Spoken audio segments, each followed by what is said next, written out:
Got people on, a couple more jumping on, but I think we can start with the intros. I'll pull up the first slide here. On here. There we go. Great. Thank you to you guys for agreeing to participate, and thank you for all the people attending and listening in. You know, we've had from a Woodway perspective, you know, we heavily rely on people out actually using the products in the field and using it to help them do their job better. So we really appreciate the fact that you guys are taking the time out of your busy schedules. Bill is obviously in the hunt for another NBA championship. Congratulations to your team and the progress they're making. We've known Bill forever, it seems like. At least I have my entire Woodway career, and he's always been a great source of feedback and suggestions. We've got a few products that he's had direct impact on within our history, so that's great. Scott, we've done, you know, same thing. We've worked with Scott for a long time, and it's always good to see his perspective on things. Again, Bill working with the NBA group, Scott working in athletics, but a different subset of population to give us some different feedback. And then Mike, who has had a pretty diverse background as well in professional sports and physical therapy, and is actually working on one of our guys today. So thanks all for taking that peek out of our schedule, out of your schedule, to help us and all the participants understand how you use the products to make it better. And Paul, thanks for coordinating it. Yeah, it should be a great discussion today. So what I'll do is I will try to generate some questions between the three of you guys. And again, I've worked very closely with Bill and Scott for many years, and Mike just know through other guys in the field. So should be really interesting. And I know Mike's in the middle of the playoffs starting for him tomorrow working with the White Sox, and Eric mentioned Bill. And then you see a picture of his son, Eric, on the screen right now. Sent me last night after they won the Eastern Conference. So on to the finals starting Wednesday. So it's exciting here. And Scott, going way back, we've done a lot of stuff with national soccer team, female women's soccer team. And I know Scott done a lot with junior development as well. And one of the ones that I want to talk about will be on return to play. So that's one of the main focuses that we're going to have. But before we get started, I just want to, if anybody has questions throughout, just raise your hand. I'm going to monitor what's going on as far as questions, and anybody have a question during the talk, I'll try to get to you. So just raise your hand in there. And if you don't, just send some questions in the Q&A, and we will address those at the end. So, and we already got some questions to begin with, and it started off around return to play. Scott and I have talked many times around some of his athletes, young female athletes coming back from ACL injuries. So we want to definitely get through that. But before we do, I want each one of you just to give me just a little bit of, you know, some of the features that you like about the Curve. Why the Curve over other technology that you have in your facility. So, Bill, just real quick, what's some of the benefits that you like of the Curve? I'll tell you what, I talked with Deke Kent last week, and he kind of reminded me about the Curve was introduced by Woodway at the NSCA in 2008, and it really caught my attention, self-propelled treadmill. And after that, as soon as the NSCA was over, they shipped it down to Miami so we could play with it, test it, look at it, because I love the concept. And it was great for guys up to about 6'7", but the big guys didn't fit. It affected their running form. So I went back and mentioned to Woodway, if they come up with an XL unit, I'll be the first to purchase. And that's what happened. We have a couple XLs, but you look at, we're big into conditioning, and it's such a great conditioning piece, but also sprint training. The combination of those two make the Curve amazing. And Mike, how do you use it in your facility? What made you bring it into yours?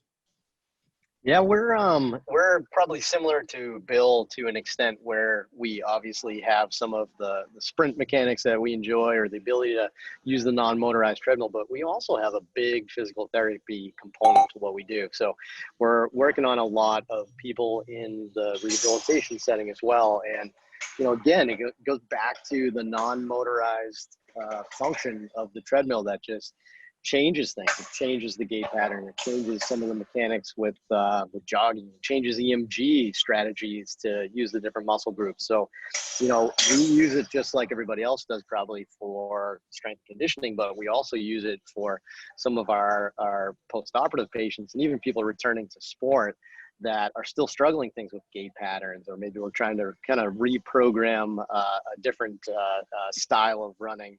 Or for example, maybe even just somebody that just needs a little bit more posterior chain activity. So, you know, for us, it's combining both that strength conditioning performance component as well as some of the things that we can do to improve neuromuscular control and just overall patterns with them. Great. I want to get into that a little bit deeper as we get into the discussions as well. So, and then Scott, I know that you are one of the first adapters, especially with the youth market, and you run a lot of different programs. So what was some of the first things that you saw that you liked about the curve and help develop some of the protocols?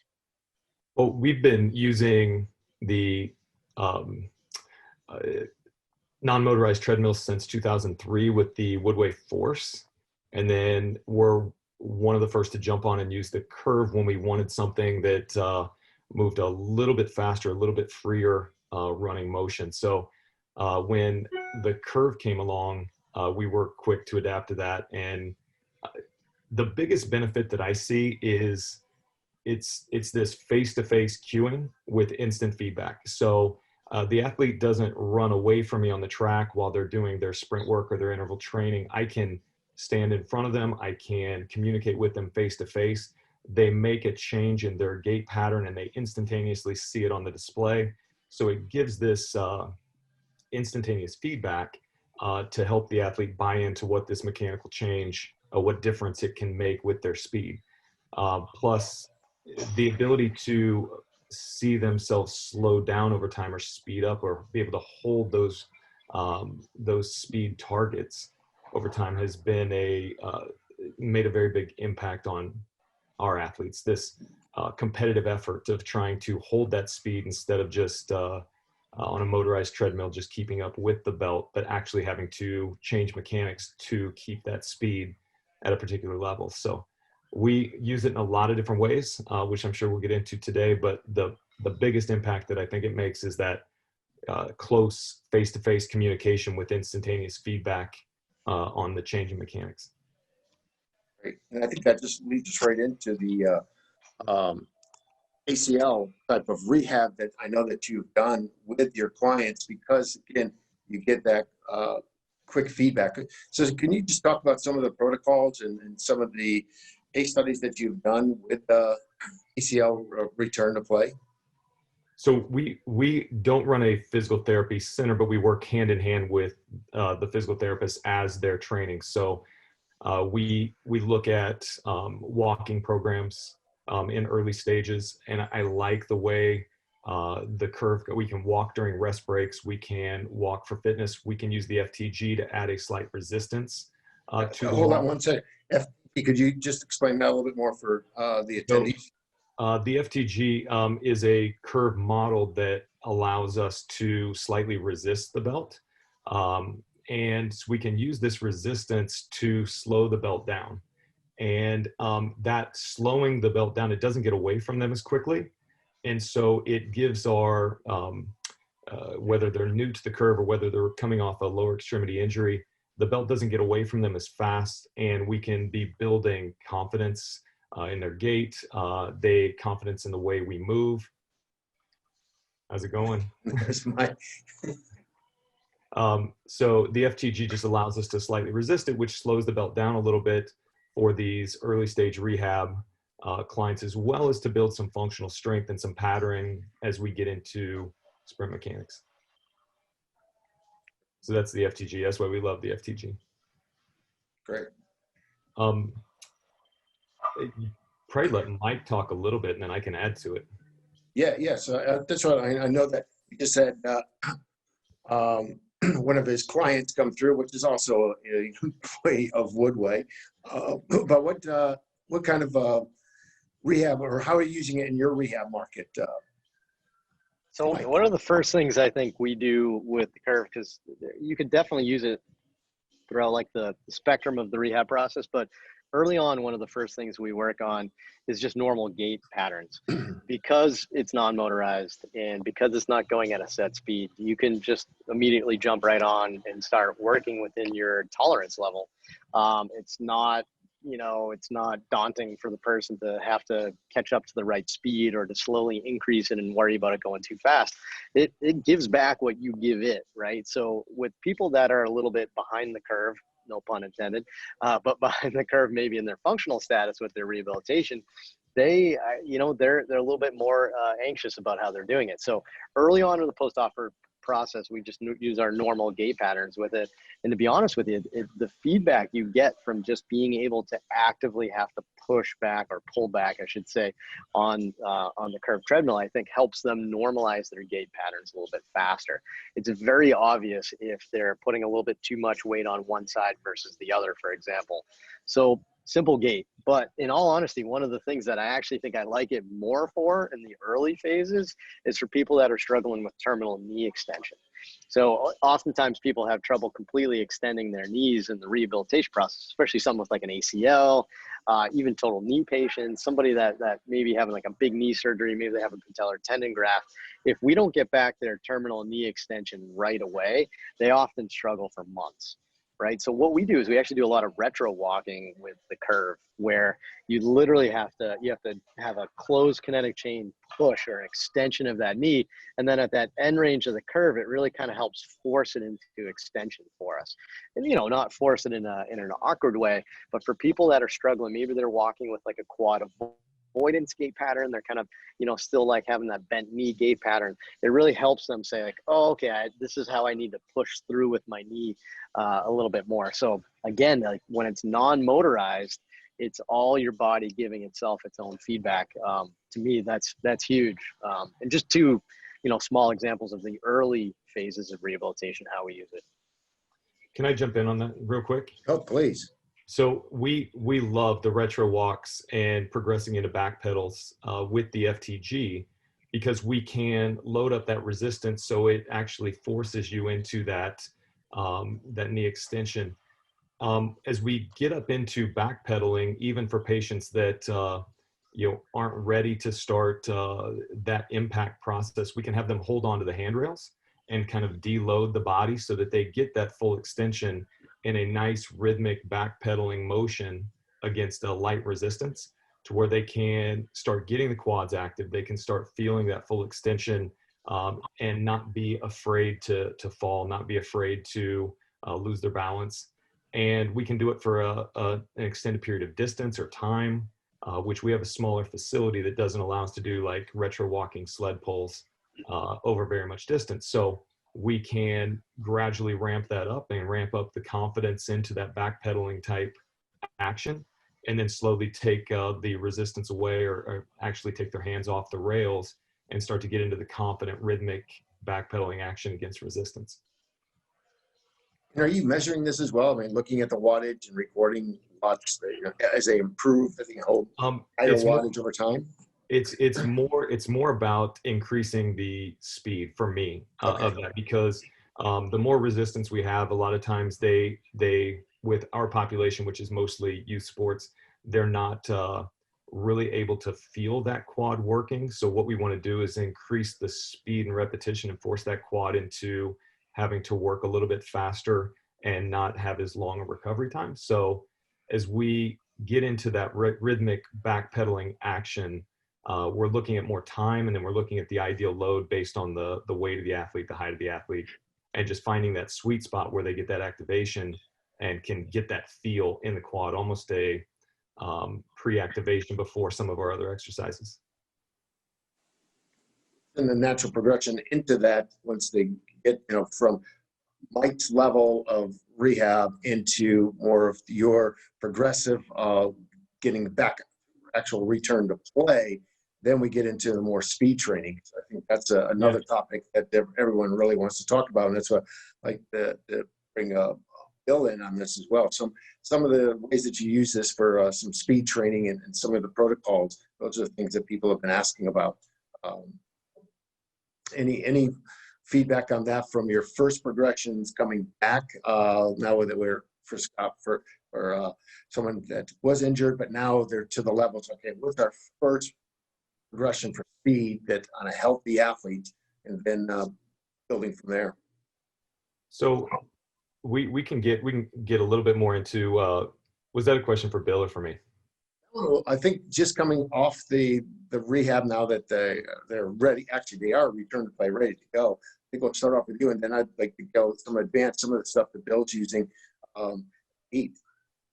So once again, with the FTG, we can slow the belt down by adding resistance to it, which allows us to get a little bit more of a forward lean, and they trust that hip lean and body position against a belt, against the resistance on the FTG. So we can get into our marching patterns, we can get into our skipping patterns, we can get into some even light bounding patterns against the curve with the light resistance. So it allows us to train a very rhythmic sprint drill in facilities that don't have a lot of space or a track to work down. So we can get into a lot of that rhythmic work early against a resistance where they feel comfortable trusting that forward lean, which typically is a barrier that we have to cross with our younger athletes as they learn to trust that lean into the run. Then the progression from that for your speed training, where you go from there? Let's just say now that they're ready to go 100% and or even unhealthy to start off with. So we use what we call a 30-second breakdown, which is every run starts at the beginning of the minute.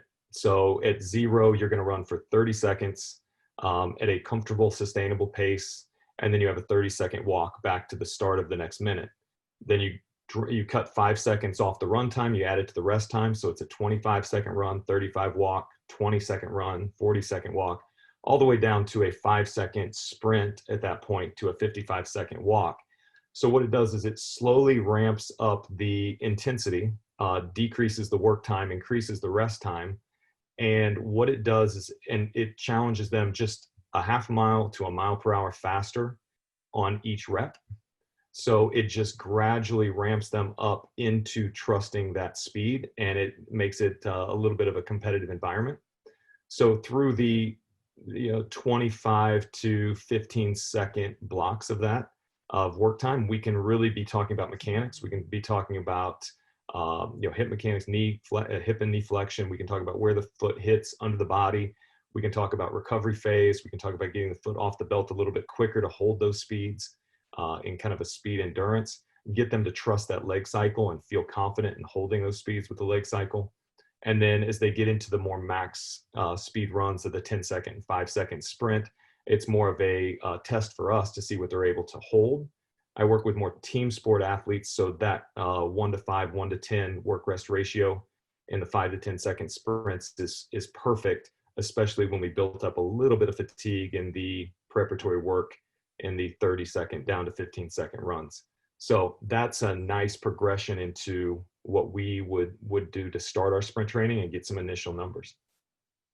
Great. And Bill, what are some more of the higher end ones that you've done with the heat, more advanced speed training? And is it more speed or more conditioning that you're looking at when you're doing this?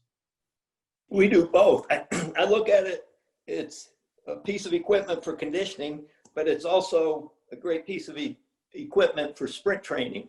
Could you pull up that slide on sprint training of mine? Is that okay to jump in with that? What? Not sure. I don't know. I'm sorry. I don't have that slide. Oh, okay. Well, what I can do is just go over a little bit the importance of sprinting for athletics. And it's probably the most explosive exercise an athlete can do. And studies with the NFL, from the NFL Combine, the #1 indicator for future success is their 40-yard dash time. It's speed, it's sprinting. Quick acceleration is a game changer in any sport. And this is so amazing to develop that. It's so trainable. But also along with that is the sprinting improves hamstring health. When athletes can sprint consistently, they definitely become more durable. So what I'm looking at with the sprint training on the curve, you know, a lot of people now are doing a 10-meter fly. You need space, you need timing. You can jump on the curve and get instant feedback on their top end speed. So those 5-second sprints, you can see, and you mark it down and you can see the improvement. It's amazing, the instant feedback, what it does for the athlete. And the big thing with that is it's extremely competitive. With our athletes, they're trying to beat each other. It's big time work. But now, as far as young athletes with the sprint training, they need to get comfortable on the curve first. They need to walk, jog. Once they can do that, handle some running, 1-minute runs, handle that, 30-second runs, a little faster. Just don't throw the athletes into the sprint training. They're just not ready for it. But it's just between the conditioning and sprint training, they're both so amazing. But I just love sprint training on the curve. One quick thing to add on to that is we deal with a lot of soccer players, and the one thing that we've noticed in watching practice sessions and looking at practice sessions is there's so much small-sided game activity, but during a practice or training session, there's not a lot of high-end top speed work, which if you haven't prepared the hamstrings for that high-end speed training that they see in a game, as they run down a player or they make a run at full speed, then we see a lot of hamstring injury potential from that. So what we try to do is we try to offset that by getting a lot of our top-end speed work, speed training on the curve that we can do during our strength and conditioning sessions, because they're not really getting that much in practice. So just as a way to help prepare the hamstrings for the demands of the game. Yeah, Paul, I could jump in there too a little bit from our experience in baseball. Working with a lot of, Major League Baseball players. I mean, if you actually look at the injury rates, if we take out the pitchers, they don't count. They're weird, right? It's obliques and hamstrings, right? Obliques and hamstrings are the two big injuries in our baseball players. And if you think about it, like a lot of sports they're getting, really into sports science, GPS monitoring, and actually, evaluating what they do for workloads throughout the day. I think if you were to put a GPS on baseball players, you'd actually be stunned at how sedentary they are in their sport, right? So it's a sport where it's nothing, max sprint. Nothing, max sprint. You get up once every 45 minutes, right? If you're a DH, you're sitting on the bench. If you're an outfielder, you may not even jog for a whole inning, right? So you could go a half hour without doing anything. Then all of a sudden you have an awkward swing and you have to sprint out of the box. More importantly, you have a stationary base that you haven't quite structured your stride length for, right? So we see a lot of hamstring type strains for all these reasons. What we started doing is we tried to monitor. If you go for, if you're in a slump, you haven't had a lot of hits in the last few weeks, you haven't been running, we'll have people come in after a game and immediately just jump right on the curve and give me 8 solid sprints. We just got to get your sprint, like chronic workload capacity up and keep it up over time, because it's starting to decrease our acute chronic workload ratios, for example. So, we're using it for sprint progressions in a different way, to not just to train, but to keep their chronic workloads higher if they're a little low on that. And it's so easy to do. You just come in after the game, do your quick sprints. We prescribe a certain amount for each player based on what they've been doing. And it's so much easier than having to do that out on a field or a track or something like that. That's great. There's a couple of great points with that, because as Bill knows really well, and I know I've done some work with Scott, but with the NBA teams, we're doing that load monitoring that you were talking about. and we've had lots of discussions in baseball. How do we do this when you only have 4 or 5 sprints, maybe 4 or 5 sprints over a 3-hour period of time? So it's not the same type of load management. So this is a great feedback on, yeah, that's what I see the most, is that hamstring injuries, somebody, trying to, run out a bunch or something like that at full speed, which they haven't been doing that in a long time. So having that post game, if they haven't been training like that or doing it in a game, I think that's huge. So excellent.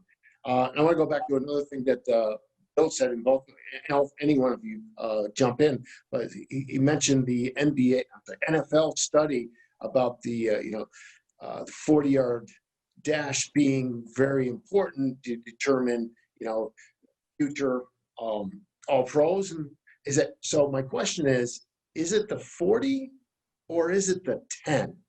And that's what I'd like your input on, because really that first 10 yards, like Bill said, the acceleration, is it the 40? So when you're developing things on the curve, what's your time frames? What are we looking for? Is it a 3-second burst, or is it more like a 5-6 second burst to get up there? And anybody that has any feedback on that?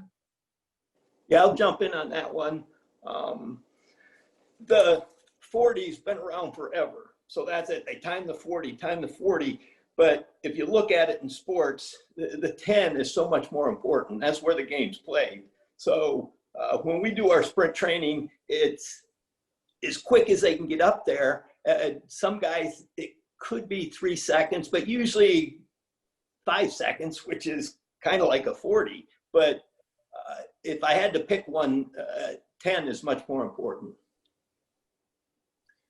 I agree that the 10 is much more important, but I also think there's benefit to the speed of turnover that you get at top end. And I think, yeah, the game, when you look at team sports, a lot of sports will never get up to 40 yards of sprinting. And I think even in soccer, average sprint high-end speed is like 25 yards. So, I mean, 10 is obviously most important, but I think there's some benefit to seeing how fast they can actually get that turnover to occur and hold that top end speed. So things like flying 10s, which Bill referred to, things like, looking at that top end speed, trying to get up there in 5 seconds. I think it's still very important. So 5-10 second type of, because that's the question that I just got in here. It's like, how long would you want to do your repeated sprints then? Is it going to be just repeated at 4 or 5 seconds, or are we looking at 10-second ones, or is it more on what is that sport and the demands are? So with the curve, if you tell them to stop at 5 seconds, a lot of times they haven't accelerated up to top end speed yet. So there is a little bit of a buildup, especially those first 3 or 4 steps are just kind of getting comfortable, turning the belt over and starting that acceleration. So almost like a moving start. So we give them 10 seconds. Anything longer than 10 seconds, and you're going to start to notice the speed's going to come back down. Or they took too long to accelerate up, and now they're too tired to actually hit a top end speed. So I like that window between 5 and 10 seconds, looking at a 7 or 8 second top speed run, which is kind of our sweet spot. I'll jump in at that as well. I don't time them on it. I just want them to hit top end speed. And that's what it is. It's between the 5 seconds to 10-second range that just happens where they hit that top end speed on the curve. Yeah, that's what I like to do as well when I'm doing training. I'm looking for them to see, well, once I see the speed hit and then start to taper off a little bit, then we break down. And then what kind of work to rest are we looking at then? How much time would you give them, and how many reps would you be looking for if we're working on that top end speed? For me, it's quality over quantity. So we'll rest. We may have a few guys, so we'll rest. It could be after that 5 to 10 seconds. It could be a minute and a half. I want them recovered, but we'll go as long as they're improving with each one. keep going. As soon as they start to drop off in top end speed, shut it down. We typically will run like about a 1 to 10 work rest ratio. So if you're hitting that 5, 6, 7 second sprint, you're looking at about a minute recovery. Somewhere around there is perfect. The athletes feel ready to go at about 30, 35 seconds recovery, but if you have them sprint that quickly, they have a hard time repeating that ability. We work in a team sport environment where anything longer than that 60-second recovery tends to, they get a little bit bored, and they're ready to go. I want them ready to go in a 1 to 5, 1 to 10, second work to rest interval. So it's for top end speed. And then what we've also noticed is if you run 5 sprints, the second or third sprint is usually the fastest. And then the 4th and 5th sprint tend to drop off just a little bit. Our better athletes can hold that over 5, but after 5, it starts to tail off significantly. So we like to, if we're going to run 10 sprints, we break it into 2 sets of 5, so that we can, target that 2nd, 3rd, 4th sprint and see how they're responding to it. That's a good point. Good. Mike, anything else you want to add to any of the speed training that No, I mean, I think they covered it really well. I mean, that's probably a little bit more their wheelhouses too. So, I mean, that sounds, pretty similar to like our athletic profiling that we do. Try to look at our guys' capacity too. So I'd say, yeah, they nailed it. Great. Before we move on, I want to talk, and Mike can respond to this as well. There's a return to running programs, and I think Bill said not to sprint, the young kids or the returning athletes too quickly. I don't know what protocol Mike might use, but we always start with walking, and we want them to feel super comfortable at about a 3.5 to 4 mile per hour walk, where they are not holding onto the rails. And this is somebody returning from an injury or somebody just new to the curve. And then we go into 1-minute runs. Can we jog for that nice smooth minute, and give them at least 2 minutes where they can walk after that run, where we're having a discussion. How does it feel? Any pain, any stiffness, tightness, that type of thing. And we'll run these, 1 minute on, 2 minute off type intervals, progressing to a minute on, minute off, into a 2 minute on, 1 minute off, and then into our 4 minute on, 1 minute off. And by that time, they've built up a little bit of work capacity. We feel pretty confident that they can do that. So then we shift into more of our acceleration, like holding strong runs is what we call them, where we work in the 30 on, 60 off to 30 on, 30 off to 60 on, 60 off, type intervals. And by that time, once they're able to perform 15 to 30 minutes of work in those 30 to 60 second intervals, we can start getting into a little bit more acceleration speed training down in the 20s, 15s, 10s. But that, I don't know what Mike uses, but that's pretty much what we do. Yeah, I think we do a combination of that as well. I mean, the two variables we manipulate probably for our progressions are probably the duration and the intensity. So, again, like super easy to do both of those on the curve, which is helpful. We tend to follow more of a sprint progression, because I think a lot of our rehabbing athletes, especially like a large surgery like an ACL, for example, extended months down the road, it's easy for them to get to their jog capacity and have limitations in strength and neuromuscular control, and you never pick it up. But man, it's hard to sprint and trick us, right? You know what I mean, Scott? Like if you can't sprint, like something's up probably. We haven't probably returned you to your strength and neuromuscular control that we want. So, so yeah, no, I mean, I agree. I think your end progression is pretty similar. We have a similar sprint progression. A friend of ours, Dan Lorenz, actually just published a good article in I think it was in the International Journal of Sports Physical Therapy on his sprint progressions that I think would fit very well for use on the curve that we would use. It's pretty similar, but but don't forget also too, like, return to sport running, like, one concept we haven't really talked about is the ground reaction forces that we have early on with some of these people, especially if you have a particular cartilage lesion, maybe a meniscal injury or something like that, even talar dome, whatever it may be. You know, the decreased ground reaction forces, the decreased, you know, tibial deceleration, that foot slap that you just don't get that you would have on a normal treadmill. I mean, again, those are huge in the return to sport progressions for me, because we can be cautious with our ground reaction forces a little bit easier with the curve than something else. So, you know, I think putting that together with all Scott's stuff, I mean, can do a lot of good work with these people through the entire spectrum, acute all the way to return to sport. Yeah, we did a just a case study looking at using some insoles to measure G forces, you know, at the foot on impact, and running on the curve compared to running on turf compared to running on the road. The curve significantly less forces, impact forces Than all of them. than all of them. So even running on turf. That's great. And, so yeah. So that's great.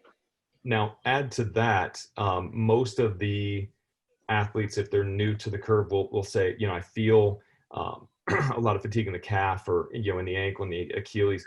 So we're decreasing those impact forces, but we're actually strengthening everything that's going to help absorb that shock.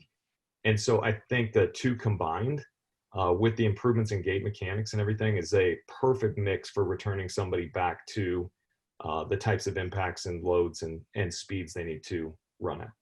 Yeah. I'll share a little secret with you that I probably shouldn't tell you, but I had one of our physical therapy students try to do some research. I'm like, hey, before this presentation today, so this morning, I'm like, hey, is there anything published on ground reaction forces? So you got to email me that your case study, Scott. Okay. That would be awesome to see. The only thing you could pull up was the study about on the space station that ground reaction forces were less in space, which seems obvious, but that was published on a non-motorized treadmill. But yeah, you know, you bring up a really good point too, that again, I don't think we hit upon just yet here, but like our society right now, even our athletes, we're so anterior dominant, right? We're so hunched forward. We run with our hip flexors, right? There's less posterior chain drive that we're seeing with a lot of our youth athletes. Like Scott, if you're working with the kids, like we have to get the kids ready for Bill one day, right? And wow, they move poorly, right? So just putting it on a machine that requires them to drive through the posterior chain is huge, right? Yep. So getting that increased hamstring EMG activity, soleus, like you kind of said, you know, with tibial force and stuff, it's super helpful to actually teach somebody to run with their posterior chain, not so anterior dominant as well. One thing with the FTG, we will load it up depending on the height and weight of the athlete between 3 and 6 on the resistance side, and have them do 20 to 30 second runs. With each run, we ask them to run just a little bit faster than before. And it encourages, with that resistance, such a pawing action of the ground, such a hamstring dominant action, that you actually get better tibial angles, you get better foot strike on the ground, you get that pulling action. And it just teaches them how to pull through those motions, push the ground away as they recover. And it's such an awesome tool for building. Yeah, I mean, it facilitates that triple extension to an extent. And trust me, my hamstrings were cramping just thinking about you doing that. So that's, I feel bad for them. It'll get them activated.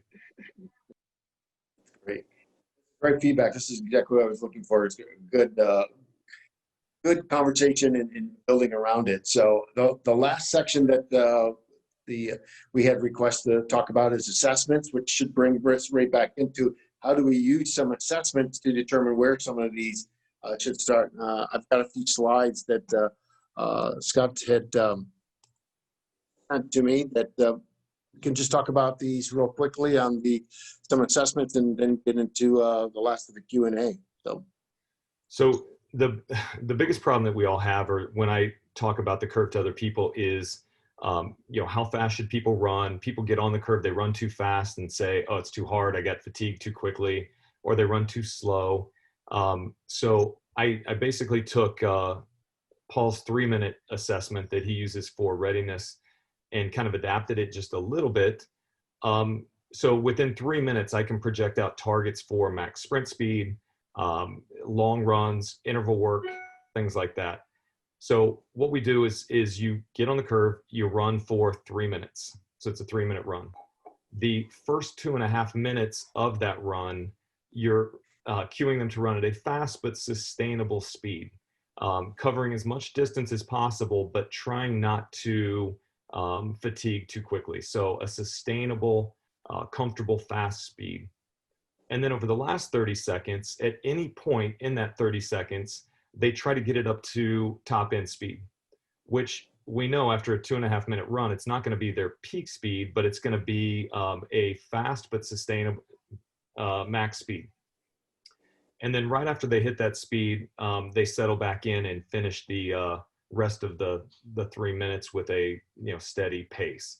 So basically 2.5-minute run, and then over the last 30 seconds, they try to increase that speed to near max speed, and then they settle back in and jog it out. So what we record is we record the average speed, and how we find average is, since it's a 3-minute test, we can take the total distance times 20. So it's quick and easy math. So 6.7 miles per, if you ran 0.335 miles times 20 is 6.7 miles per hour is their average speed. And then we get a max speed, which is the highest speed hit during the last 30 seconds. And in the graphic shown, it would be 10.5 miles per hour. So those two numbers are pretty critical for us to determine how fast we tell people to run. So go to the next slide, Paul. So if we know their, what I'm calling max speed, and that's their max interval speed, which is their speed over that last 30 seconds, and we know their average speed, we can plot those 2 points on a curve. And this is a speed decay curve.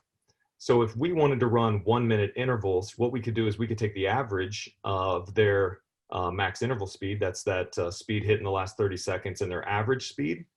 So in this would be the yellow dot that says 1-minute speed equals max plus average speed divided by 2, or 8.2 miles per hour. So that gives us a target for our 1-minute intervals. If we wanted to do sprints with somebody who was healthy, felt comfortable running, we could take their max speed in that last 30 seconds part of the assessment, that 10.5, and divide it by 0.75 or divide it by 75%, which targets out a 14 mile per hour range. And now we've got a speed decay curve. So no matter what interval we want to run with somebody, whether it's a 5-second sprint or a 30-second run, 2-minute run, a 3-minute run, we've got speed targets. And these speed targets are super essential to us being able to tell somebody how to comfortably make it through our interval programs. So, and what we found is when we look at that 30-second speed, which is our max speed that we achieved during that last 30 seconds, that is a great target for repeated 30-second runs, 20-second runs, down to 15-second runs. And it just gives them a sustainable interval target with incomplete recovery. If we were going to have them run longer runs, that average speed in that test is a great target to have them run for intervals less than 5 minutes. So now, no matter what program we run, we can do this quick, easy warm-up 3-minute assessment, and you can project out this speed decay curve, which not only allows us to assess improvement in fitness and performance and their ability to repeat, sustain, or improve sprint performances, but it also allows us to provide comfortable targets for them to hit, in workouts with newer people that are less experienced on the curve. Yeah, and when I originally created this test, it was also, so this, I love this because now you're going to, the big question, like you mentioned, speeds do I have my athletes run at depending on the intervals that you want? A great way to create those programs for your athletes. But then I also like what I used, the original 3-minute one was, it's also a great assessment over time. So what we did, again, you're looking with the distance that they covered in that 3 minutes and that max speed. We also throw a heart rate monitor on them, and we get heart rate recovery after 1 minute. So what you can use this is not only just to set your speeds, but you can also use it throughout the season or your training programs to see if they are improving or possibly overtraining. Are they getting the same speeds? Can they hit that same max speed after 30 seconds? And the reason that we do that, after 2.5 minutes in that 30 seconds, you hit that max speed. We want to see, can you still generate that power when you're fatigued? That was the goal in there. And then again, having a heart rate monitor on there, heart rate recovery. So I love this. You added to this 3-minute assessment so much. Now we have some times and speeds to work off of, but you can add it, use it for assessments later on. And I have to throw this in there as well, because Bill and his son, Eric, who is the strength coach in the bubble for the Heat right now, since Bill's not there. Eric's doing it. Eric tried to do this, but like Bill mentioned, he has the XL.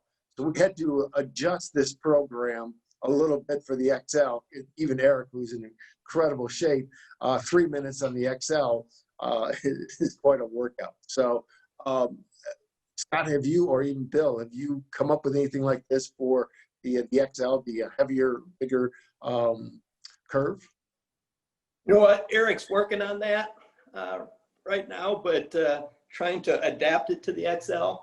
But I talked earlier about some sprint training. I wanted to touch base a little bit on conditioning with the Miami Heat. And when Pat Riley came to town in 1995, my first meeting with him, he told me he's into 2 things, fundamentals and conditioning. He says, if you have those 2 things, you have a chance. So conditioning with the Heat is high up. We call it world-class conditioning. And everybody comes in, they know about the Miami Heat culture, and it's time to go to work, and conditioning is a high priority. One thing mentioned, different ones, but a post-game, guys that aren't getting minutes, they come in afterwards. We have to have something quick and efficient so they can get in and get out, but still make it high end. And so after the game, once they're warmed up, guys that hadn't played come in, they have to do 5 20-second sprints with a minute rest in between, but the time doesn't start till they're over 12 miles an hour. Once they hit 12 miles an hour, we start the clock, and they got to keep it above 12, but most of the guys, it's 13, 14. And it's a quick assessment that the 5th one is as good as the first one, that they're in pretty good condition and they're maintaining their condition.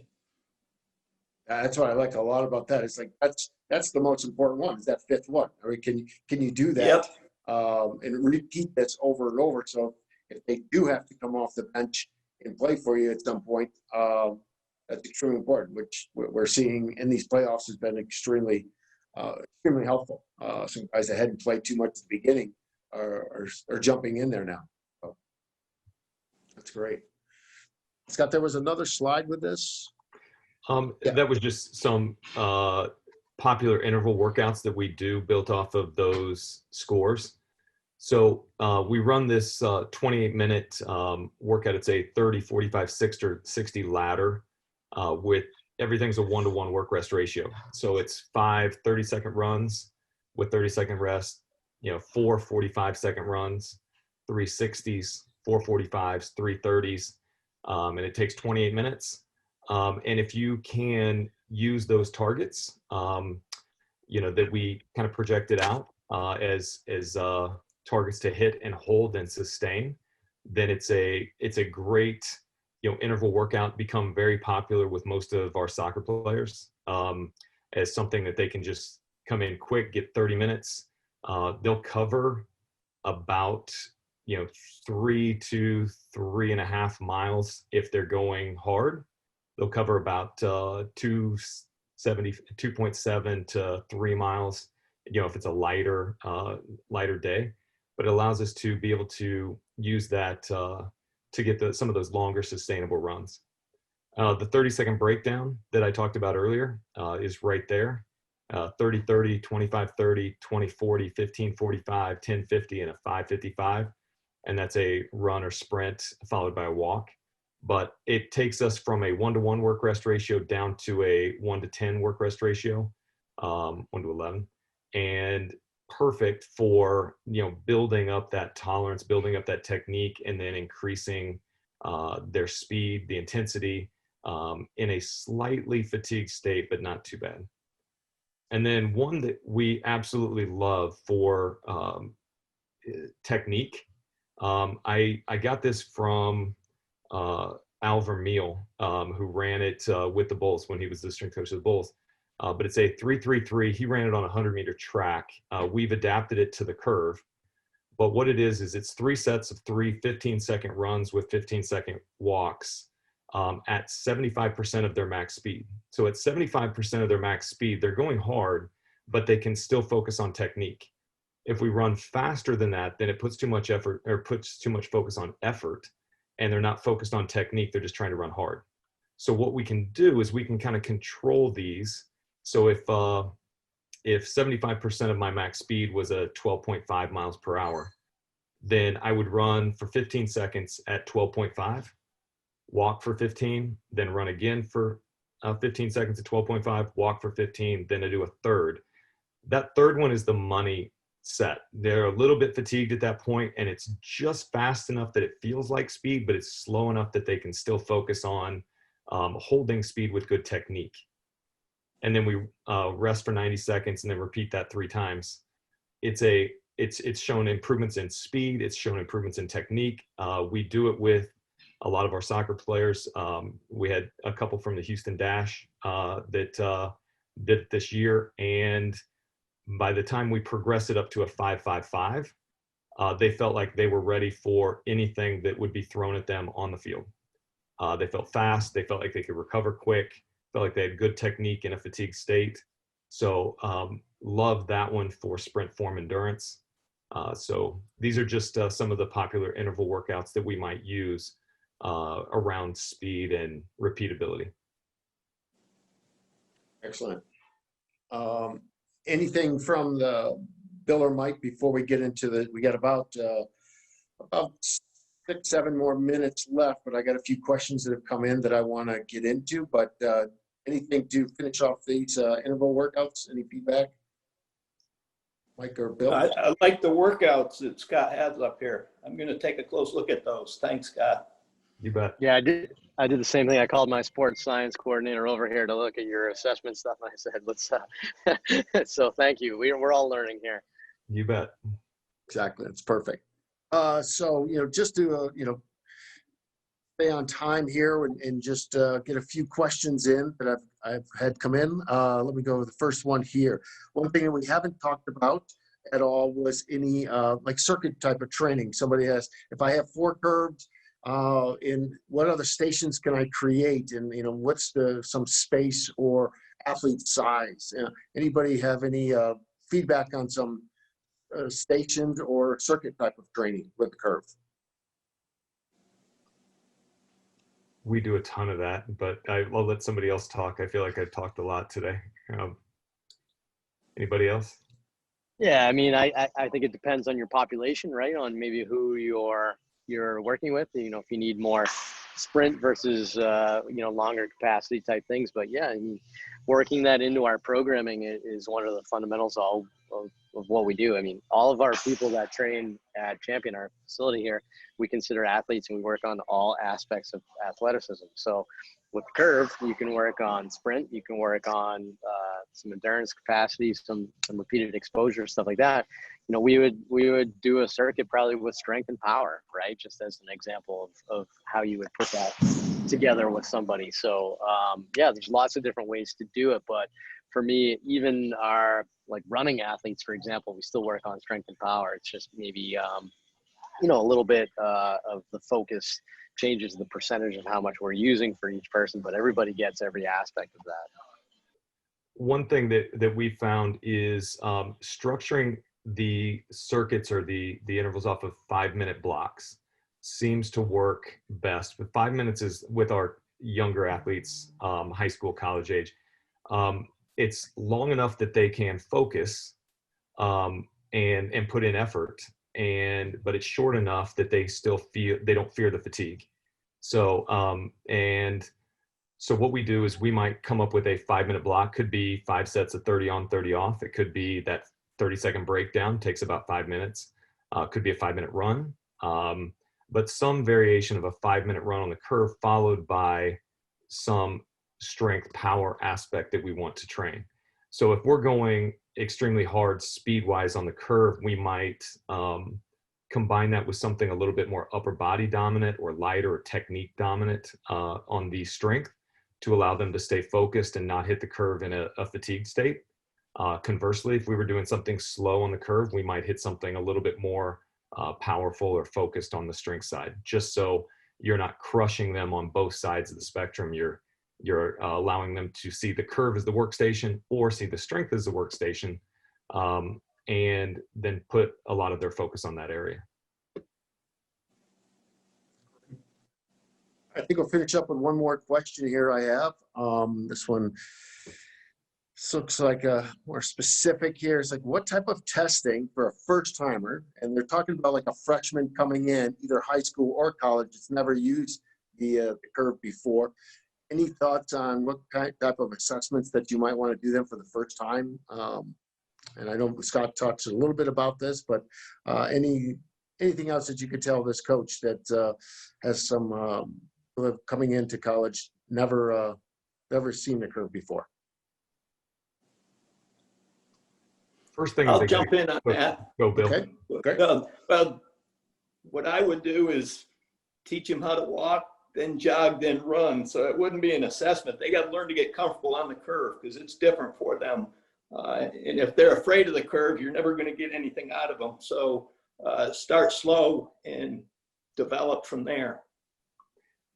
We use that walk, jog, run, a 20-second walk, 20-second jog, 20-second run, repeated over a 5-minute block, which allows them to kind of get comfortable in building up pace. And usually by the 3rd minute of that, you can see they're starting to feel a little bit more comfortable. They're hitting the runs a little bit faster, and it gives you that time, that walk time, to kind of talk to them. How do you feel? Hey, try to stand up a little taller. Look straight ahead. Don't look down at the belt. You know, just a little bit of technical cues. But I like that walk, jog, run 20-20-20 format.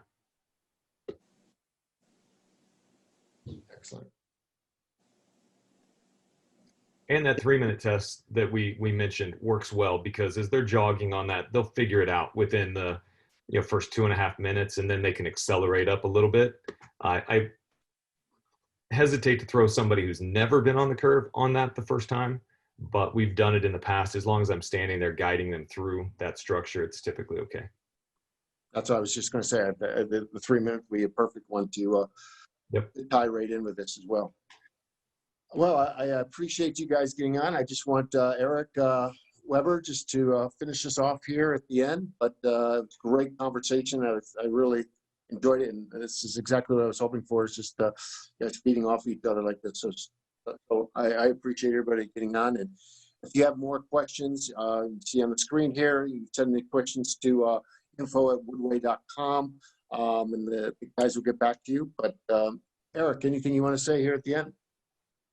Just thanks to all of you for taking the time out of your schedules. I've listened to all of you, and we've all had conversations over the years, and it's amazing how every time we have a conversation, I pick something else up. So it's great.